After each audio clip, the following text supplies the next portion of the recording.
Goeiemôre, julle gaan dit goed? Daar was 'n bietjie hard. Nee. Is julle wakker? Sjoe. So 'n verskriklike dag. Goeiemôre, julle gaan dit goed? Gaan dit goed? Ja, ek wil net seker maak. Ek kon nie net nou lekker hoor nie. Toe is ek nou bekommerd. Want wat se dag is vandag?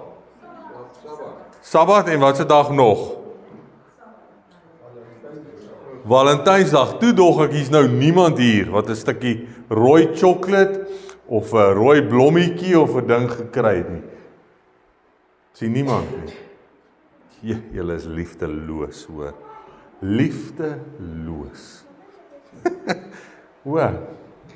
Dani sê nee en Antoinette wys vir my so. Dan lyk my ek het in die moeilikheid getrap dan vanoggend met die liefde ding. Het ek nie? Jesus, ek hoop regtig nie so nie, hoor. Ek hoop regtig nie so nie. Maar ek hoop julle het 'n goeie week gehad.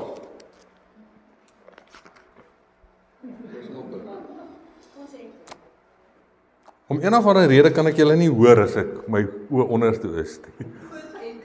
Goed en gesê. Ag, dankie Angelique.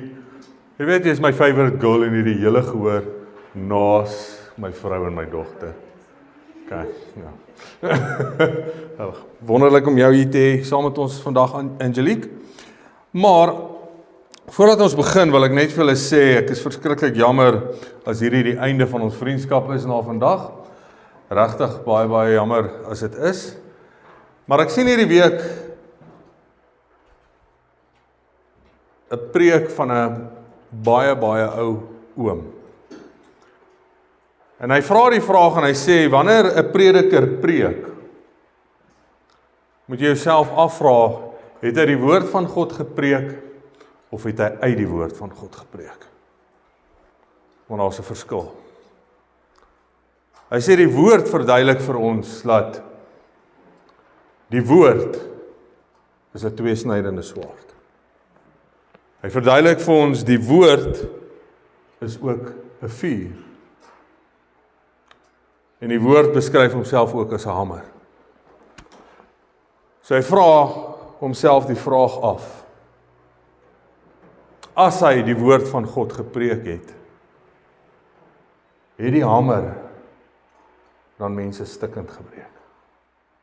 Harde rotse stikkend gebreek. Het die woord deur die gees van God mense deurdring. En het die woord vir hulle wat koud was, 'n brandende vuur geword. Dan was hy getrou, dan het hy die woord van God gebring. Anders het hy net uit die woord van God gepreek. So vanoggend hoop ek, met alles wat ek het, dat daar 'n hamer, 'n swaard en 'n vuur sal wees. Amen. Kom ons sluit die oë. Liewe almagtige Hemelse Vader, liewe Heer, baie dankie dat U vir ons lief is. Dankie dat ons hier kan wees, want U het dit so bestem en U het dit so vooruit laat uitspeel, dat ons hier kan wees. Laat ons iets het om aan vas te klou, want U die hemel leeg gemaak en U die seun gegee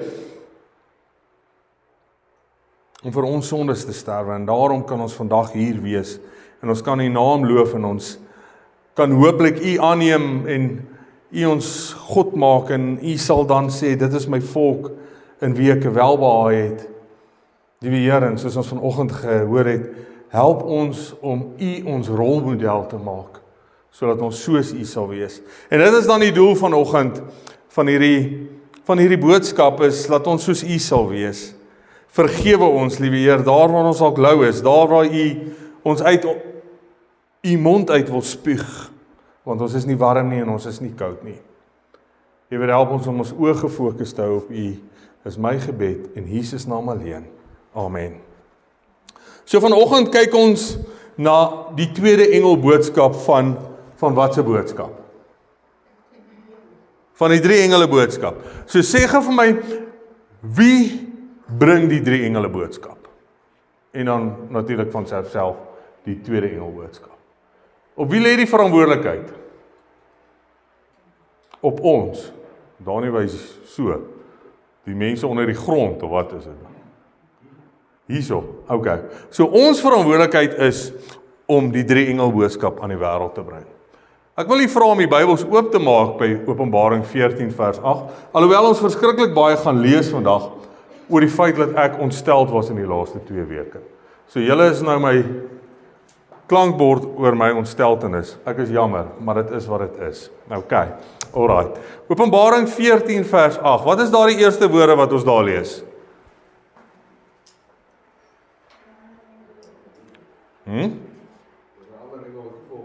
Ja, kan maar nie dit nie. Okay, nadat die engel gesê het, wat sê hy? Wat sê die engel?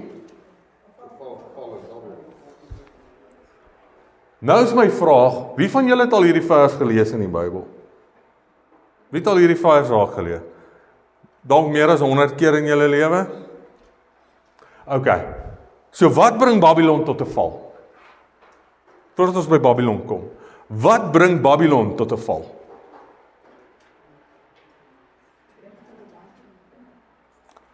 Melinda sê die, drink van die wyn van die grimmigheid. Nee. Wat bring Babylon tot 'n val? En net so toe loop, hierdie is geskryf in die verlede tyd, alhoewel dit iets in die toekoms is. In die Hebreëus noem ons dit 'n prophetic perfect. So dit is geskryf asof dit reeds gebeur het. Johannes skryf dit in die verlede tyd, geval het Babylon. So wat is dit wat Babylon tot 'n val bring? Dis nou vra ek vir mense wat baie langer Christene of Adventiste of wat ook al is as ek. Wat bring Babylon tot 'n val? Nee. Vandag gaan ons vergeet van Rome.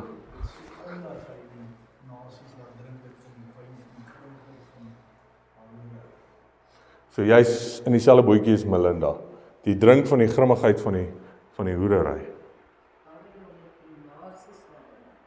Babylon het die nasies. Okay. So wie's die nasies? Kom ons staan net gou daar so stil. Wie's die nasies? Wanneer dit sê Babylon het die nasies laat drink van die grimmigheid van die hoedery. Wie is daar die nasies? Okay, die wêreld. Is dit die Adventiste?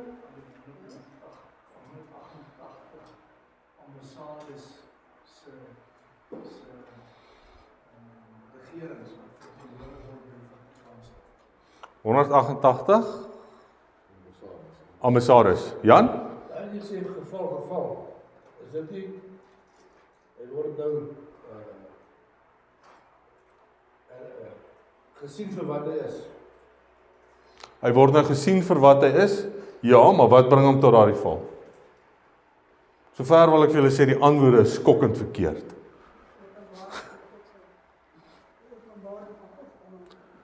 Openbaring van God. Ek gaan nou sommer nou vir julle vooruit sê wat Babylon tot 'n val bring is die eerste engelboodskap. Die ewige evangelie. Hoe lank is ewig? En ek wil net ook sommer nou vir julle vooruit sê, so die evangelie is 'n ewige boodskap. Babylon is 'n tydelike ding. Die verwarring van die wyn van Babylon is 'n tydelike ding. Dis die goeie nuus, net so tussen ons. So gebeur dit. Laat Antoinette vir my 'n verskriklike mooi poster maak vir ons. Postertjie wat op sosiale netwerk uitgaan oor die biddag vir die back and close hier. Ek gedink dit sal nou 'n goeie ding wees vir ons wat die 3 engele boodskap voorhou. Die ewige evangelie. Om dalk saam met die boere in 'n tyd van moeilikheid te gaan. En net daar te wees. Maar julle sal toe nie glo nie. Op my foon kom daar so 'n paar boodskappe in toe. Uit die geleedere van hulle wat die 3 engel boodskap voorhou. Wat vir my vra, met watse onmin is jy nou besig? Sê ja. Hy sê ons kan nie so iets bywoon nie. Want is teenstrydig met die gesondheidsboodskap. Ons moet nie vleis eet nie. Ek sê maar, ons gaan nie vleis eet nie, ons gaan bid. Né? Bid, het is moeilik om te kou en te bid in selfde tyd. Jy bid gewoonlik, dan eet jy. Of so. En ek dink so by myself, wat het ons geword? En daar kom so 'n gevoel van hartseer in my hart. En ek dink so, hoekom is ons hier? Hoekom is ons hier? En hoe gaan Babylon ooit val as dit ons houding is? Daar's net een ding wat Babylon tot 'n val bring, en dis die verkondiging van die ewige evangelie. Want hoe gaan jy anders te weet van as jy is mislei, as die ewige evangelie nie daar verkondig word, sodat die misleiding openbaar kan word nie. En nou wil ek vir julle sê, die back and close hier is nie 'n vleis issue nie. Dis 'n lewensbehoud issue. Kan jy vir hulle indink as hulle sê, okay, vir 3 maande, geen vervoer van enige dier met 'n kloutjie nie. Dit beteken, dit wat op die rak is dit wat op die rak is. Dan gaan die verskaffers heel waarskynlik invoer. Dit beteken die ouens by die veilingskrale sit sonder werk. Dit beteken mense wat hulle lewe lank aan 'n besigheid, noem dit 'n besigheid, 'n boerdery gebou het, sit sonder werk, sonder inkomste. Net so te loop as jy by Netbank werk, gaan jy ook dan nie meer 'n paaiement kry van daai ou se karlening nie, hoor. So die ou by Netbank het moeilikheid. Die plaas gaan dalk nie betaal word nie. Die implemente wat op finansiering is, gaan betaal. Tannie Elsie gaan dalk nie meer versekeringspolis geldjies kry nie. Dis 'n groot ding, dis 'n pandemie. En vir 'n ou wat in 'n stad bly, is dit heel waarskynlik niks seggend. Of so dink hy op hierdie stadium. Maar ek wil vir julle sê, ons boere staan weer eens 'n krisis in die oog. En daarom het ek gedink, miskien is dit 'n goeie ding om vandag te gesels oor wat bring Babylon tot 'n val. Want miskien is Babylon nie net 'n Romeinse ding nie. En ek het bietjie gaan oplees. En voordat ons is nog nie by die preek nie, julle. Ons is nog by die back and close hier. Okay. Maar ek wil vir julle vra, ek gaan net eers hierdie stelling lees. Hierdie is 'n Adventiste teoloog, William Johnson, wat sê, Babylon represents all human attempts to provide a way of salvation. All those plans and programs that, because they are built alone on human reason and devices, attempt to frustrate the divine plan for the world. So Babylon is Rome, yes, maar dis nie net Rome nie.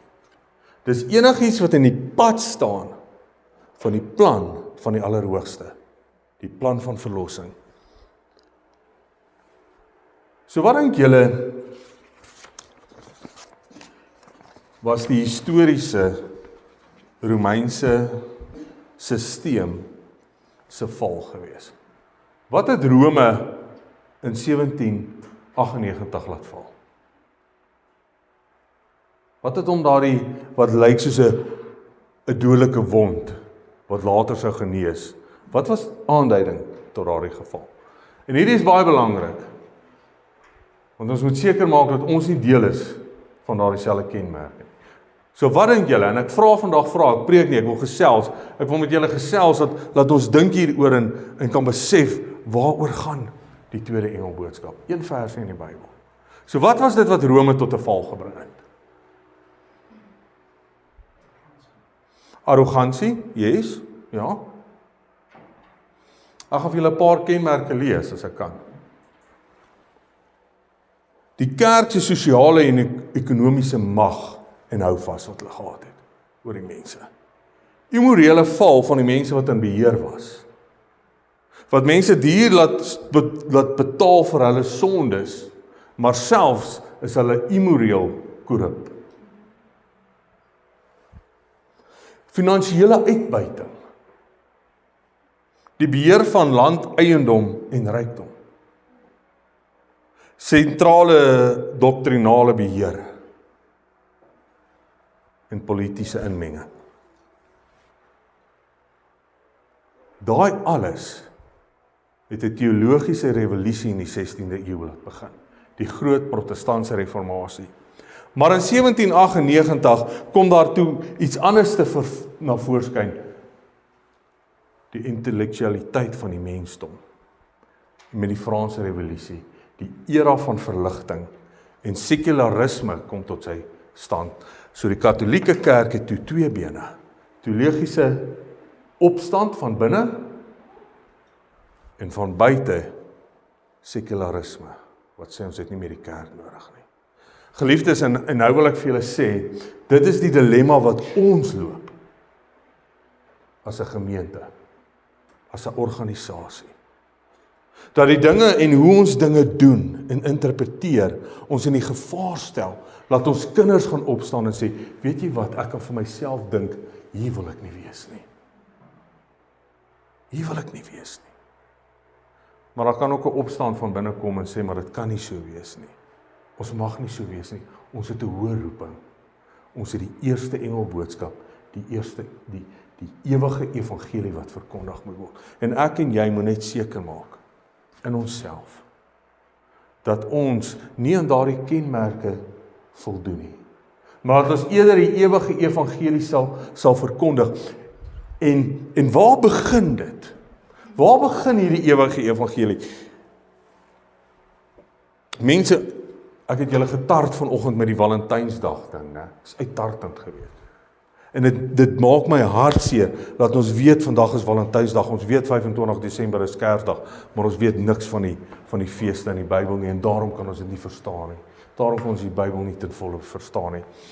Jesus Christus, toe hy opstaan in Lukas 4, na sy versoeking in die woestyn, weet julle in wat se tyd staan hy op, en hy neem die geskrifte van Jesaja 61 en hy lees dit. Weet julle in wat se tydperk is dit? Die fees van Yom Kippur. Die fees van Yom Kippur. Wat is die fees van Yom Kippur? Sjoe. Wat is die fees van Yom Kippur? Die versoendag. Wat gebeur tydens die fees van Yom Kippur? Skryf al die skulde af. Een keer 'n jaar gaan die hoëpriester die allerheiligste in en hy doen versoening vir die mense se sondes. En ongelukkig het hulle vasgehaak by die woord Kippur, wat beteken versoening. En dis wel wat gebeur. Maar daardie woordjie kom van kapar af, wat beteken oordek. Oordek. So daar kan 'n lelike versoening tussen my, jou en God wees as wat gebeur? As die hoëpriester wat doen met ons sondes? Dit oordek. Dis dieselfde woord as wat ons kry in die allerheiligste vir daai versoendeksel, die oordekking. Die oordekking. Kom ons lees. So Jesus staan op tydens die fees van Yom Kippur. Die tweede laaste fees van die seisoenale seisoen. En net so terloops, dit is die tyd waarin ons lewe. Die tyd van die tweede engelboodskap wat sê, geval het Babylon as gevolg van die grimmigheid van die wyn van haar hoerery. Lukas 4, gaan dit nou kry.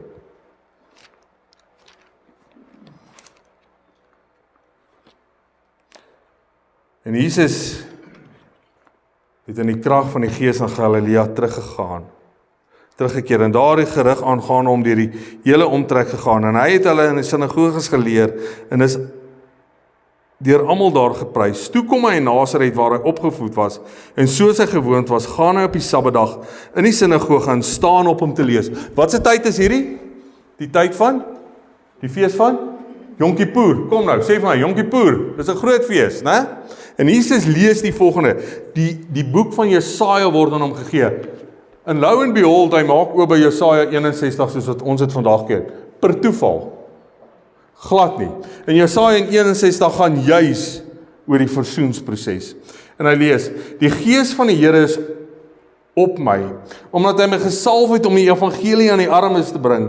Hy het my gestuur om die wat van breisel van hart is te genees, om in die gevangenes vrylating te verkondig en in die blindes herstel van gesig, om die wat gebroken is in vryheid weg te stuur, en om in die aangename jaar van die Here aan te kondig. Wat bring Babylon tot 'n val? Wat moet gebeur vir God se volk? Julle praat altyd van die reëns, die laatreëns en die vroeë. So wat is dit wat op die kinders van God gaan val net voor Jesus se koms? Die laatreëns. Wanneer gaan dit gebeur, Dani?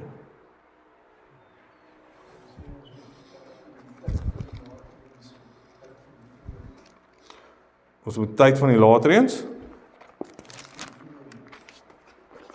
Ek gaan vir julle die gedeelte lees uit Jesaja 61 waaruit Jesus gelees het. Ek gaan die gedeelte lees wat Jesus in sy hande gehad het.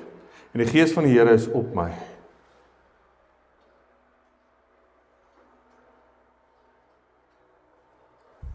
Weet julle wanneer gaan die Gees van die Here op ons val?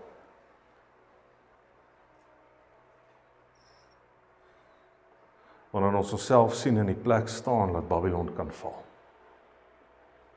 Wanneer ons bereid is om die ewige evangelie daartoe te vat. So, ek wil net vir julle sê, so Jesus staan nie, hy is nou net deur die groot versoeking in die woestyn gewees. Hy kom in die tempel op die Sabbatdag, hy neem die woord van God en hy lees hierdie gedeelte. Waar kom Jesus vandaan? Voordat hy Maria se baarmoeder opgeëindig het. Waar was hy? In die hemel. So Jesus het geweet, daar kom 'n tyd wat die Gees van God op hom moet val om die ewige evangelie aan die mense om te bring, en toe bly hy in die hemel. Toe bly hy in die hemel. Ek wil vandag vir julle sê, solank as wat ons net hier gaan sit, gaan die Gees hier buite rondvlieg, maar hy gaan nêrens val nie.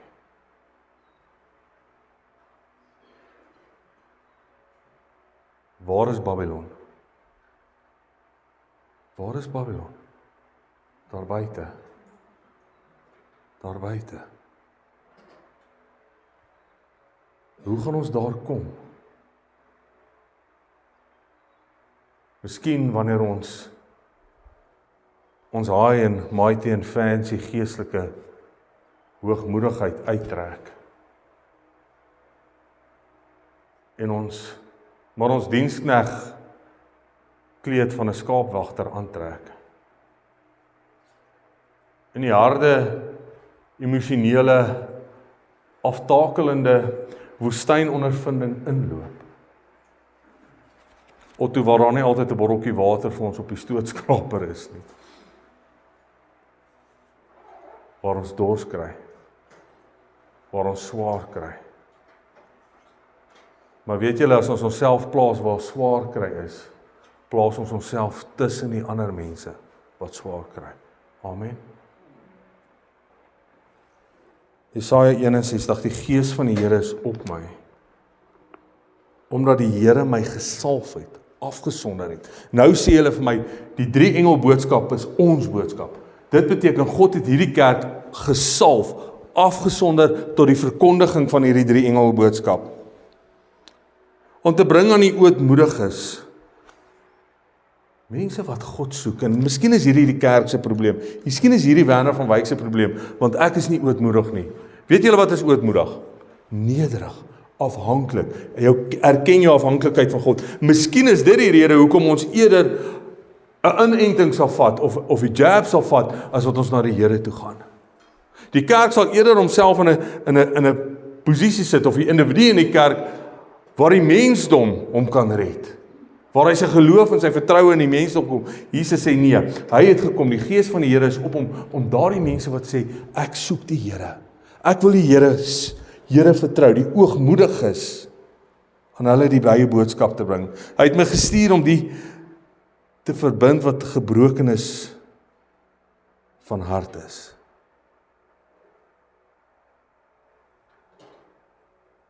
Om vir die gevangenes vrylating uit te roep en die gebooies opening van die gevangenes.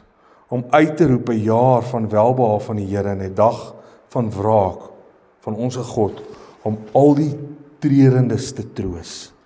Om vir die treurendes in Sion te beskik dat aan hulle gegee word sieraad as vreugdeolie. Sieraad vir as vreugdeolie vir treurigheid, 'n gewaad van lof vir 'n verslae gees, sodat hulle genoem kan word terbeniete, terpentynboom van geregtigheid, 'n planting van die Here tot sy verheerliking. So Jesus kom en hy sê, dis hoekom ek hier is. Om te loop en te soek, hulle wat verbrysel van hart is, dat daar vir hulle genesing kan kom. Vir hulle wat ootmoedig is, hulle wat vasgevang is, wat onderdruk is, en dis wat die Romeinse stelsel gedoen het, dat dit die mensdom onderdruk. En ek wil vir jou vandag sê, moenie ergens jouself in 'n plek sit waar jy in 'n stelsel is, waar jy onderdruk word nie. Want die Here sê, ek wil jou vry maak. Ek is hier om julle vry te maak, sodat julle soos terpentynbome is wat by 'n stroom geplant is, wie se wortels diep is, sodat wanneer die storm kom, julle kan vas staan. Wie van julle weet waar kom die versoendag, die dag van Yom Kippur vandaan? Ons gaan nou by Babel kom. Jy het so mooi vir ons gelees uit Eksodus uit daar vanoggend. Eksodus 32:33. Toe Moses teen die berg op is en hy ontvang die 10 gebooie van die Here en die God sien wat Aaron en sy makkers daaronder doen. En hy sê, Moses, gaan asseblief terug. Verwyder jou mense van die berg af. En Moses sê vir hom, is nie myne, is joune. Ek het hulle nie tot hier gebring en jy het hulle tot hier gebring, Here. En Moses gaan af en hy sê vir hulle, julle het 'n groot sonde vandag gedoen voor die Here.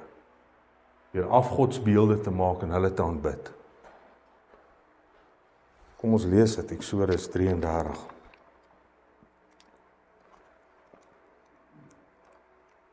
En ek wil vir julle vra, ons moet vandag herdink, wanneer ek hierdie gedeelte lees wat Eksodus 32 vers 30. En die volgende dag, dink mooi oor jou Christenskap. En die volgende dag het Moses aan die volk gesê, julle het 'n groot sondig begaan, maar nou sal ek na die Here opklim. Miskien kan ek vir julle sondes versoening doen. Die heel eerste versoensdag. En Moses het na die Here teruggegaan en gesê, ag, hierdie volk het 'n groot sonde begaan en vir hulle goue gode gemaak. Nou dan, as u tog maar na hulle sonde wou vergewe, en so nie, delg my dan maar uit die boek wat u geskryf het.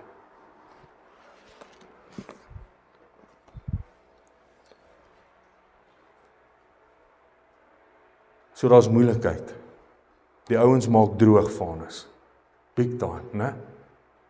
En Moses gaan af en hy sê, okay boys and girls, hier's 'n probleem. Ek vra jy, sit jouself in hierdie posisie. Waar was Moses terwyl die droogmaakproses plaasgevind het? In die teenwoordigheid van God op die berg Sinaai. Wie van julle verraai daai omgewing, konteks, om nou tussen 'n klomp goue kalfaanbidders te gaan staan? Wie van julle?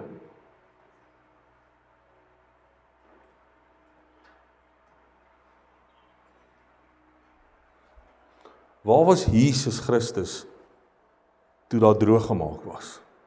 By die Vader. In sy teenwoordigheid.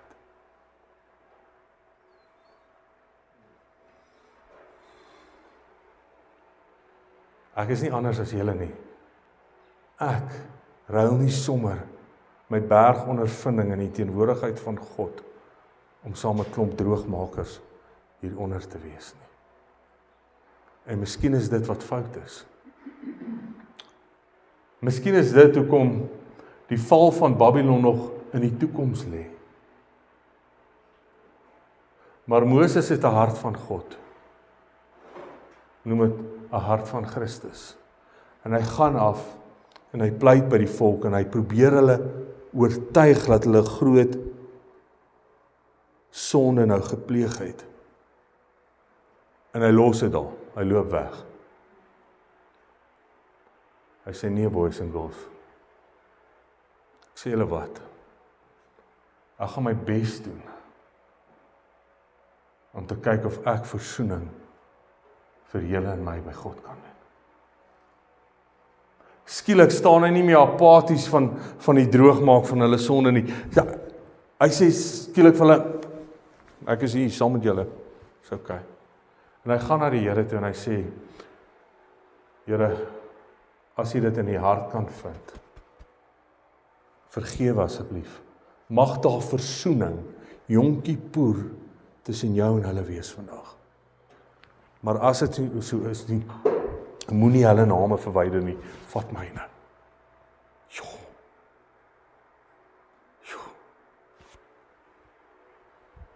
Antoinette, ek weet nie. Dis die ewige evangelie. En Moses klim toe op teen daardie berg. Eksodus 33 vers 16, want waarvan sal dan bekend word dat ek genade in u oë gevind het? Hy smeek na die Here om saam met hulle te gaan. Is dit nie daaraan dat u met ons saamtrek nie? So sal ons, ek en u volk, onderskeie wees van elke volk wat op die aarde is. Geliefdes, ek wil vir julle sê, wanneer daar 'n pandemie is, wanneer daar moeilikheid is, wanneer daar hartseer is, daar moet ons wees. Ons wat die kinders van God is, want dit is wat ons onderskei van die ander volke rondom ons, van die ander mense rondom ons, sodat die mense weet wie trek saam met ons. Wie trek saam met ons? Die Gees van God.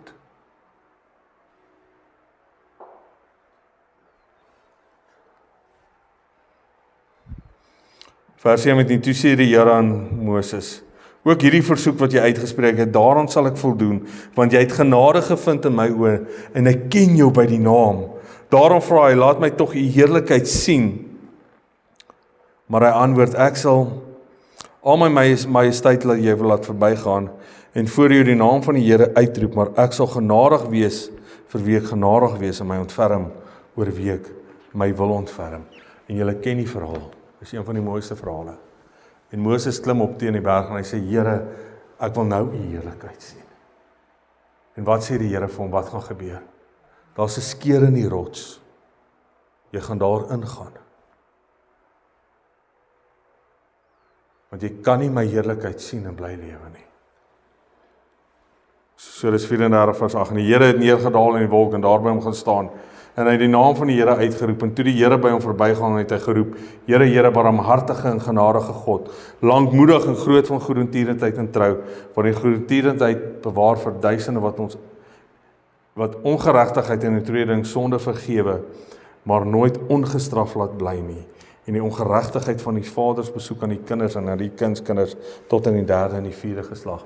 En hier is dit. Dit is die evangelie. In 'n tyd waar daar dwaalleer is, waar die wêreld nie weet wie God is nie, waar daar die gebeurtenis na vore gekom het van sosialisme en die feit dat ateïsme bestaan. Die feit dat ons kinders die kerk verlaat en niks met die kerk uit te waai wil hê nie. Ons lewe in 'n tyd waar ons moet kom en sê, Here, verberg ons in die skeur, sodat hulle u heerlikheid sien. Dat hulle sal weet, hulle wat in die gevangenis is, hulle wat vertrap is, hulle wat moedeloos is, hulle wat seer het, hulle wat bekommerd is oor die toekoms, dat hulle sal weet, U is lankmoedig, vol genade, vol liefde. Dat die ewige evangelie sal heers. En wie is Babylon dan? Wie is Babylon? Waar het Babylon sy ontstaan gehad? By Babel. By Babel. Net nadat die Here die verbond gegee het van die reënboog, laat hy nooit weer soveel water sal stuur nie. Kom Nimrod en hy sê, kom laat ons vir ons 'n stad bou. 'n Toring wat tot aan die hemel spits. Sodat wanneer die Kreerwiltuin weer onder water is, ons onsself kan red. Toe Noag en sy gesin uit die ark uitkom, dink is Genesis 9 vers 6, maak die Here 'n verbond met hom en hy gee hom die opdrag en hy sê, gaan en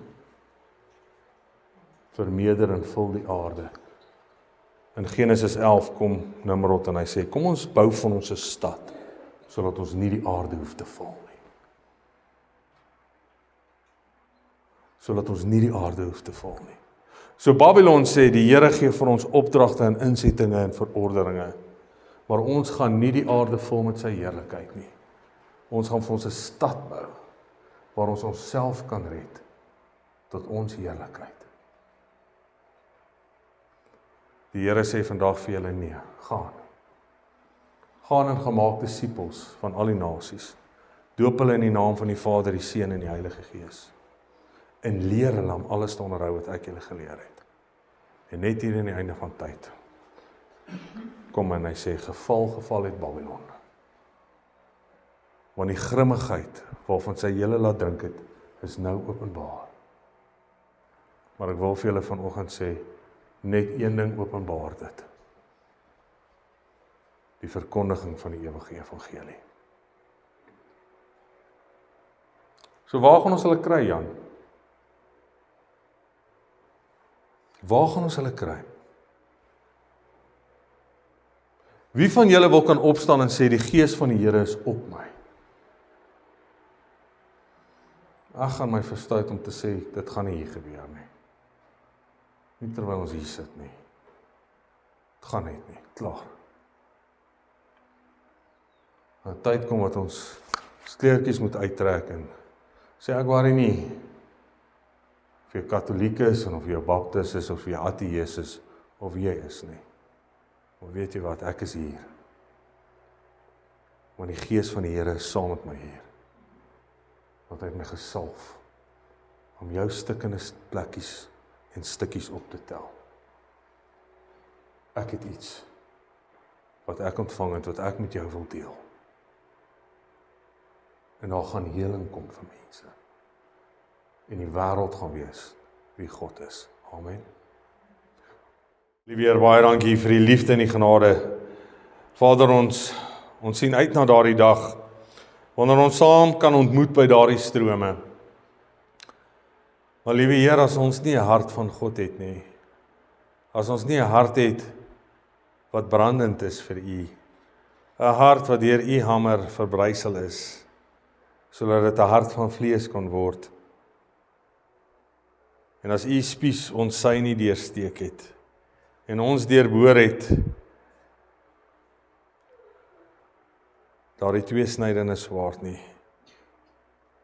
dan sal ons nie saam by U by daardie waterstrome kan kom nie. En daarom vra ek U, liewe Heer, help ons om te besef dat dit ons is wat naak en koud en blind is, en help ons om van U te koop salf, sodat ons kan sien. Soos gesuiwerde goud, sodat ons U mantel kan verwerk. Sodat dit nie ons is wat naak en koud en blind is nie. U weer help ons om te besef dat dit ons is wat U uit U mond uit wil spieg.